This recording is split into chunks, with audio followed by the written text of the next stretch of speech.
Alors que le Québec sort du nucléaire, l'Ontario n'a d'autre choix que de continuer à utiliser cette forme d'énergie.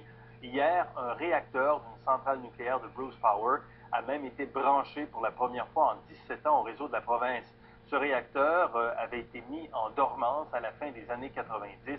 On retrouve Sébastien Saint-François à Toronto. Sébastien, le gouvernement avait décidé de remettre à niveau ce réacteur en 2005 et ça a coûté finalement extrêmement cher.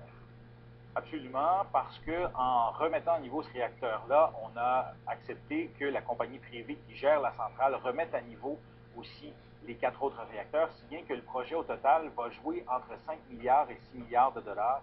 C'est pas clair en ce moment à quelle hauteur la jauge financière va s'arrêter. Le PDG de Bruce Power dit que ça va être aux environs de 5 milliards. La beauté de la chose de ce côté-là, c'est que le gouvernement ontarien, il y a quelques années, a réussi à s'entendre avec Bruce Power pour que la contribution des contribuables ontariens ne dépasse pas 3 milliards et demi de dollars. Mais donc, vous l'avez dit, c'est un jalon important qui a été franchi hier, une étape importante. Pour la première fois en 17 ans, on a synchronisé, c'est le jargon qu'on utilise, synchronisé le réacteur avec la grille de transport d'électricité en Ontario. Ça veut dire que le réacteur et la grille sont capables d'échanger l'électricité, mais s'il n'est pas encore complètement en fonction, il faut encore faire des tests de sécurité, entre autres des tests pour savoir si on peut le fermer rapidement pour pas qu'il y ait de problème.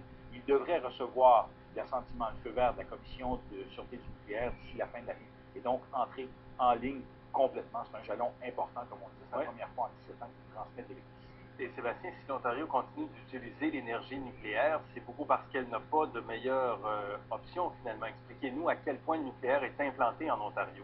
Vous allez voir, ça peut surprendre car on n'est pas vraiment au courant du nombre de réacteurs nucléaires qu'il y a en Ontario. On vous a préparé une carte, vous allez la voir. Au total, en Ontario, il y a 20 réacteurs nucléaires répartis sur 3 sites.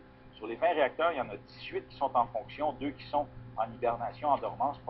Commençons par à l'ouest, vous voyez sur la rive est là, du lac Huron, il y a la compagnie Bruce Power, celle dont on vous parle. Elle a 2 centrales nucléaires, 4 réacteurs chaque à cet endroit-là. Après ça, vous avez tout juste à l'est de Toronto, Pickering, où il y a là aussi 2 centrales avec 4 réacteurs chaque, donc 8 réacteurs au total là.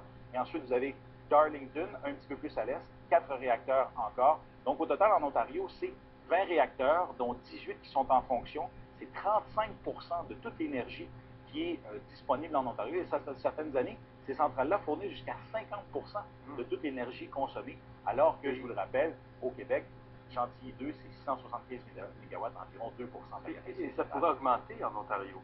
Ça pourrait augmenter parce qu'à Darlington, le gouvernement provincial a déjà décrété qu'il y aura probablement la construction de 2 nouveaux réacteurs nucléaires d'ici une dizaine d'années. On n'a pas trop le choix en Ontario, on n'a pas les mêmes capacités d'hydroélectricité qui sont présentes au Québec. Les Ontariens sont avec le nucléaire et ça pour encore bien des années. Merci beaucoup, on en a appris beaucoup. Merci Sébastien. Ça me fait plaisir, au revoir. Au revoir.